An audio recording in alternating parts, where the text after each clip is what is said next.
Logika bola, everything about football. Let's go.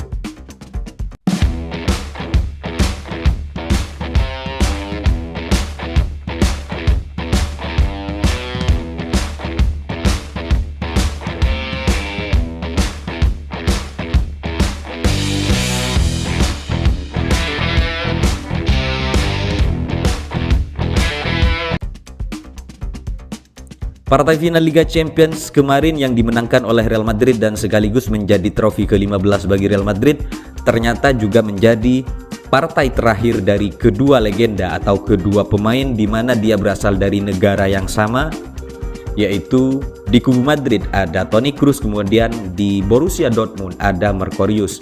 Nah, ending dari karir mereka atau akhir kisah mereka berdua ada yang berakhir manis, ada juga yang berakhir tragis. Tentunya yang berakhir manis adalah Toni Kroos, di mana dia berhasil mempersembahkan trofi ke-6 Liga Champions bagi Real Madrid setelah dia disia-siakan dan dibuang begitu saja oleh Bayern Munchen. Ternyata dia dipungut oleh Real Madrid dan dia menjadi seorang legenda di Real Madrid yang mempersembahkan berbagai macam trofi termasuk Liga Champions sebanyak 6 kali dan bahkan menyalip perolehan seorang Cristiano Ronaldo. Sayangnya pertandingan Liga Champions kemarin tentunya akan menjadi pertandingan terakhir daripada Toni Kroos atau sniper panggilan Toni Kroos, di mana dia mendapat julukan sniper dari rekan-rekannya karena kemampuan dan keakuratannya dalam memberikan long pass maupun truk pass maupun passing dan juga gaya serta ritme permainannya yang menjadi seorang orkestra di lapangan tengah. Pertandingan kemarin menjadi pertandingan penutup atau pertandingan terakhir yang berakhir manis bagi Toni Kroos, tetapi bagi seorang Marquinhos, legenda mereka, legenda Borussia Dortmund yang setia bagi Borussia Dortmund, walaupun silih berganti mendapat tawaran dan rekan-rekannya silih berganti berpindah klub, dia tetap bertahan di Borussia Dortmund. Nah, Marquinhos ini sebetulnya pemain yang hebat, yang bisa saja meraih berbagai macam trofi, tetapi seringkali dia bernasib sial. Salah satu contoh ketika tahun 2014 Jerman kala itu menjadi juara Piala Dunia, sayangnya Marquinhos kala itu cedera yang tidak bisa tampil di Piala Dunia. Dan di beberapa pertandingan besar Borussia Dortmund juga selalu demikian. Ketika Dortmund dalam performa yang bagus, kemudian Jerman juga mendapatkan momentum untuk meraih juara, Marquinhos selalu saja bernasib sial sehingga dia menjadi seorang pahlawan dan menjadi seorang pemain yang melegenda, namun dia nihil prestasi.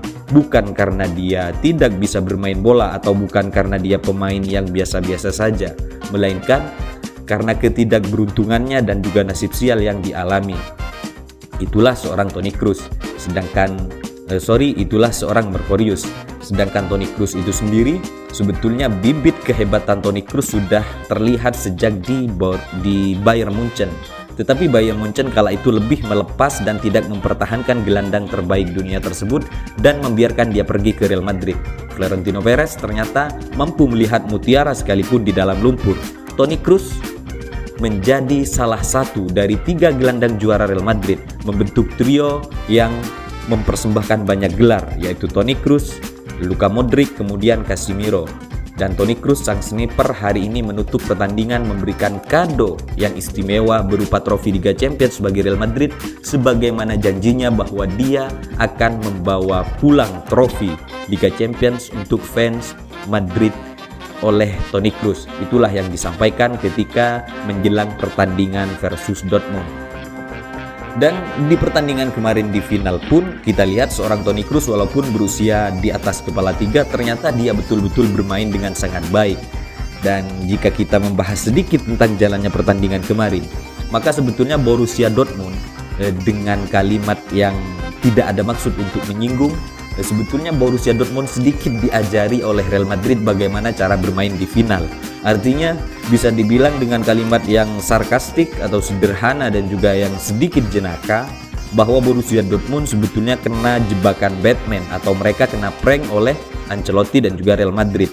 Di babak pertama Dortmund terlihat betul-betul menggebu cara bermain mereka, ingin menghancurkan Real Madrid. Sementara Real Madrid ibaratnya dia cenderung bermain sedikit bertahan. atau bahkan saya yakin banyak sekali fans, banyak sekali Madridista yang terlihat cukup jengkel ketika melihat pertandingan Real Madrid di babak pertama. Namun ternyata itulah memang salah satu bagian dari seorang Carlo Ancelotti. Sederhananya dia melihat dulu seperti apa gaya main dari Borussia Dortmund, kemudian babak kedua baru dialah menerapkan permainan yang sesungguhnya.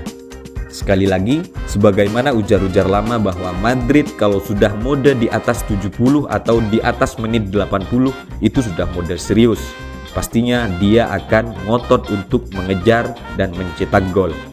Terbukti kemarin, walaupun salah satu golnya memang ada yang dicetak karena kesalahan pemain belakang Dortmund, tapi yang jelas 2-0 di partai final itu bukan skor yang mudah, bukan gampang untuk mencetak gol. Apalagi di tim yang memang sudah masuk final Liga Champions. Namun yang jelas Real Madrid sudah pasti menjadi juara Liga Champions. Dan juga Toni Kroos, juga Marco Reus sudah menjalankan pertandingan terakhirnya. Toni Kroos tentunya di kubu Real Madrid. Untuk beberapa musim ke depan, para Madridista tentunya akan cengeng melihat pertandingan karena tidak adanya seorang sniper. Dan yang sangat disayangkan, Kylian Mbappe tentunya tidak akan bisa bermain bareng atau duet dengan seorang Toni Kroos, di mana Toni Kroos adalah pemain dengan akurasi passing yang luar biasa atau pengumpan jitu, terutama ketika bermain dengan seorang pemain yang dengan karakter seperti Kylian Mbappe. Namun Madrid tetaplah Madrid, Vamos Real Madrid, salam sepak bola.